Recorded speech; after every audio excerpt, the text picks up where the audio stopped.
Hello everybody, I have an interesting question here from Mathias. But what I want to know is how you find happiness on a daily basis. You don't seem happy to me. You know you are going to die and that you're halfway through your finite life. What gets you up in the morning and what truly fulfills you? Okay, so the key thing, regardless of your tastes or preferences, for all smart people, and I'd say people in general, the key to happiness is accepting reality. Now, as it pertains to smart people, three subcategories that I further detailed this out into. Things that you have to accept about reality. One, you're going to die. You are finite. That is what gets me up in the morning. I realize every day I'm going to die. Could die earlier than later. And so that is what gives me value to get up in the day. I've even been getting up earlier, especially not drinking. I've been getting up earlier to go and do stuff, get things done, and then go have fun. So that's what really drives me. Is accepting that reality that you're going to die. This will end. And so that should give you the impetus to get your ass out of bed and go do shit. Second reality is for smart people, you have to accept that there are no solutions. And what I mean by that is that there's no group of people for you. There's no nation of smart people. The world is filled predominantly with dumb morons and normies. You're going to have people driving slow in the left lane. Society's not going to get it. We're never going back to 1950s America. Don't expect to find your group of people in adequate numbers. Stop looking. Don't try and think, oh, they're just around the corner. I haven't figured it out yet. No, you're a statistical freak. You're an oddity. Accept that. Certainly go and try and find some other intelligent people. Join Mensa if you want. But I have found even just because people are smart doesn't mean you're going to want to hang out with them. I mean, they could be jerks, or you just don't get along with their personality. They could be boring. So don't think that smart is that. It's just you're already statistically ostracized from the rest of society. Don't think that there's something that you could change within yourself. And then the third thing and this is one I wrestle with every day, maybe not every day, but more recently, is you just have to accept you're not going to achieve what you're capable of. You're not. You're going to achieve excellence. You're going to, in a sense, you're going to achieve what you're going to be capable of within the limitations of this world. All right. The world, the planet, is just one chain with a lot of links, and the chain is only as strong as its weakest link. And there's a lot of motherfucking weak links out there.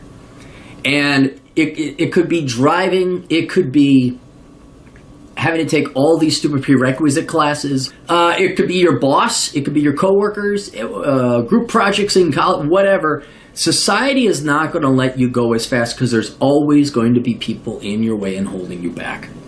And it's foolish to think that you could stop it. So that's another thing. So accepting this reality that you're not going to achieve what you can, you're not going to find your people, and that you are going to die. That is what is, it's sanity. It's accepting reality. And when you accept reality, then you can make decisions that are based in reality that are actually going to have production at the end of it. You will make progress. Whereas if you base decisions in falsehoods and lies and things you'd like to think are true, that is a guaranteed way to make sure that you live in misery. So it may suck to acknowledge and admit that you're a statistical odd freak.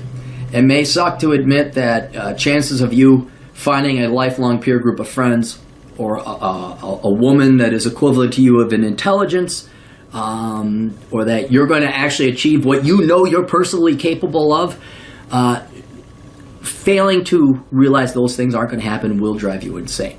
So that's the first thing, is accept, okay, here's what's going to happen. Here's what I can and cannot do in the real world.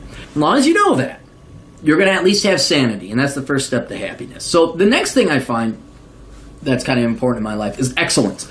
Now, excellence in once, you just said, well, I'm not going to achieve what I'm capable of, right? But you can still achieve excellence, especially by today's standards of fucktards and normies. I mean, shit, if you don't have credit card debt, you're amazing. If you can run a mile at the age of 40 and you're not obese, you're amazing. I mean, the standards are so low to achieve excellence by today's standard. I mean, so most people can achieve excellence in some capacity. Smart people are typically going to be doing something a little bit more intellectual, but it doesn't have to be that. So that excellence in whatever field that interests you, that also gives you meaning and purpose in life. And so like right now, I'm looking forward to a motorcycle ride I'm going to take out west, do a little bit of hiking, and Probably go to different hikes I've never done before. Maybe try and find some new agates and fossils. If I'm lucky, see a tornado. But that's kind of the pursuit of excellence in whatever capacity. That is going to give, especially men, happiness, or at least purpose and agency in life. The next thing, put humans first in your life. This is a hard one to do because most people are idiots, all right? But what few people you're going to meet in your life, be it colleagues, friends, loved ones, your spouse, or steady girlfriend, someone you actually love, if they compel you to sacrifice and spend part of your finite life with them because that is the best expenditure of your time, that is a very rare and very high quality human indeed. That for you to spend your one resource on this planet with that person, and as your optimal use of that time, it says a lot about that person. And so these people are the number one thing in life. Humans are the number one things in life. I've said it a million times before in Poor Richard's Retirement, Curse of the High IQ, or not. It's a running philosophy and theme that the only thing that really matters in life is other humans, because you can have conversation with them. They are dynamic. They are infinite in terms of their personalities, in terms of their characteristics, in terms of their reactions.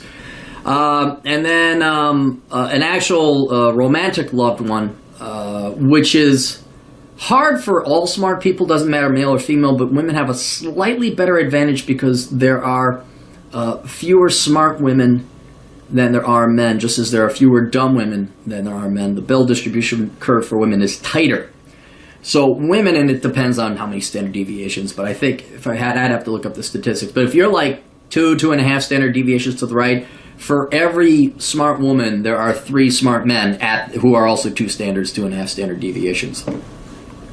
And the other thing is you're just going to have to, again, accepting reality, you may have to date a girl who's less intelligent than you. That's just how it's going to be. Smart people, male or female, you're going to have to run into it. It's just there's a lot more stupid people than there are smart ones. And yes, it would be nice to date a genius and fall in love with, but there's just not that many geniuses, especially with a female persuasion, to go around. Regardless, you're going to want to put humans in your life first, and hopefully you get to share your hobbies and experiences and joys of excellence, pursuits of excellence. That's another thing. But yeah, that's it. Just accepting reality and then pursuing the best life you possibly can with the best people in your life you possibly can. And then getting your religious or theological understanding of the afterlife to a point where you're comfortable with it. That I've found is how you can be smart and be happy. But man, boy, you got to envy the ignorant and the blissfully ignorant. You got to envy the normies. They're happy being stupid, man. They're just my team won a game. Women reading People magazine, getting pissed off what Rosie O'Donnell said or didn't. I mean, it's like, wow, I wish I could be an idiot. I really wish that I was so dumb and naive and ignorantly blissful that the biggest problem in my life is what George Clooney said, or something in the media papers. That would be a really like to actually get excited and live in a video game. That'd be like, wow, it would be an easy life. But unfortunately, you with an IQ of 150, which blows me out of the water, you, sir, are going to think about these things more ponderously, and that is my outline or things for you to consider, or structure by which to consider it. But yeah, it's possible to be happy. A lot of it is letting go. But putting this, not putting things in life first, but humans. It's not that hard, and I think this is logic. As far as my logic goes, the best way for smart people to be happy. So anyway, if you guys want, I got my book, Curse of the High IQ, related to this topic. You can find that on Amazon.com. I got all my other books you can find on Amazon.com. We got the Clarey podcast.